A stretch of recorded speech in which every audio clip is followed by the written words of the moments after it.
राम नाम की महिमा अनंत है। रामचरितमानस में गोस्वामी तुलसीदास जी ने इसका बहुत ही सुंदर वर्णन किया है। राम नाम से बड़ा कुछ भी नहीं, यह सबसे ऊपर है, सब देवों से ऊपर।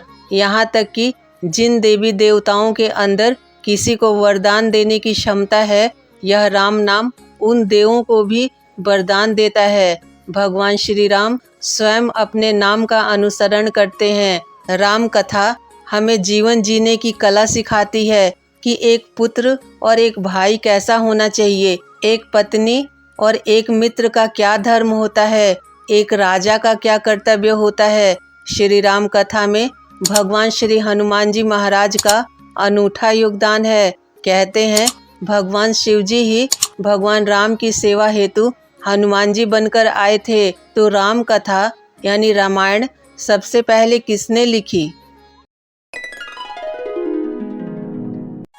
रामायण काल की घटनाओं के बारे में जानने, समझने और पढ़ने के लिए हमारे पास वाल्मीकि रामायण और गोस्वामी तुलसीदास द्वारा रचित रामचरितमानस प्रचलित है। पहली रामायण महर्षि वाल्मीकि जी ने लिखी थी, लेकिन शास्त्रों के अनुसार सबसे पहली राम कथा भगवान श्री राम जी के अनंत भक्त भगवान हनुमान जी ने लिखी थी, जिसे उन्होंने अपने नाखून से एक चट्टान पर लिख दिया था।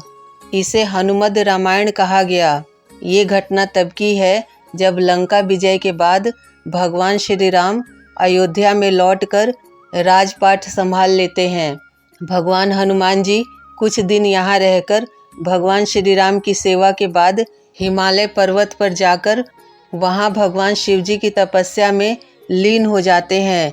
इस दौरान हनुमान जी रोजाना अपने पास मौजूद एक शिला पर अपने नाखून से रामायण कथा लिखते रहे। कई वर्षों बाद भगवान हनुमान जी की तपस्या और रामायण कथा दोनों पूरी हो गई, जो कालांतर में हनुमद रामायण कही गई। इसके बाद महर्षि वाल्मीकि ने वाल्मीकि रामायण की रचना की और उसे बड़े मन से लेकर भगवान शिव जी को समर्पित करने के लिए कैलाश धाम पहुंच गए। यहाँ पर उन्हें पहले से ही भगवान हनुमान जी मौजूद मिले। वहाँ महर्षि वाल्मीकि जी ने देखा कि भगवान हनुमान जी के द्वारा एक शिला पर पूरी राम कथा लिखी हुई है। यहाँ शिला पर नाखूनों से उकेरी गई हनुमद रामायण देखकर वे निराश हो गए।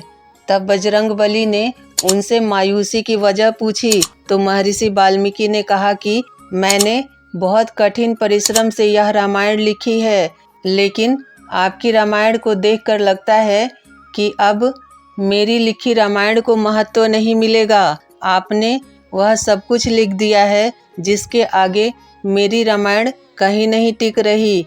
यह सुनकर हनुमान जी ने कहा कि महर्षि वाल्मीकि आप चिंता न करें। इतना कहकर बजरंगबली ने हनुमद रामायण लिखी हुई शिला को एक कंधे पर और दूसरे कंधे पर महर्षि वाल्मीकि को बैठा लिया और हजारों मील दूर समुद्र में ले गए। वहां उन्होंने हनुमद रामायण को भगवान श्री राम को समर्पित करते हुए समुद्र में फेंक दिया। भगवान हनुमान जी द्वारा रचित हनुमद रामायण को स्वयं ही हनुमान जी द्वारा समुद्र में फेंकने के बाद महर्षि वाल्मीकि ने कहा कि हे राम भक्त हनुमान जी, आप धन्य हैं। आपकी महिमा के गुणगान के लिए मुझे एक और जन्म लेना होगा। मैं वचन देता हूँ कि कलयुग में मैं एक और रामायण लिखने के लिए जन्म लूँगा। वह रामायण आम लोगों की भाषा में होगी। माना जाता है कि कलयुग में रामचरितमानस लिखने वाले गोस्वामी तुलसीदास महर्षि वाल्मीकि का ही दूसरा जन्म थे। रामचरितमानस लिखने से पहले उन्होंने हनुमान चालीसा लिखी, फिर हनुमान जी का गुणगान करते हुए उनकी प्रेरणा से अपनी रामचरितमानस की रचना पूरी की। कहते हैं कि कालिदास के काल में एक पटालिका समुद्र किनारे मिली तो उसे सार्वजनिक जगह पर रख दिया गया, जहां उस समय के विद्यार्थी उस पर लिखी लिपि समझ और पढ़ सके।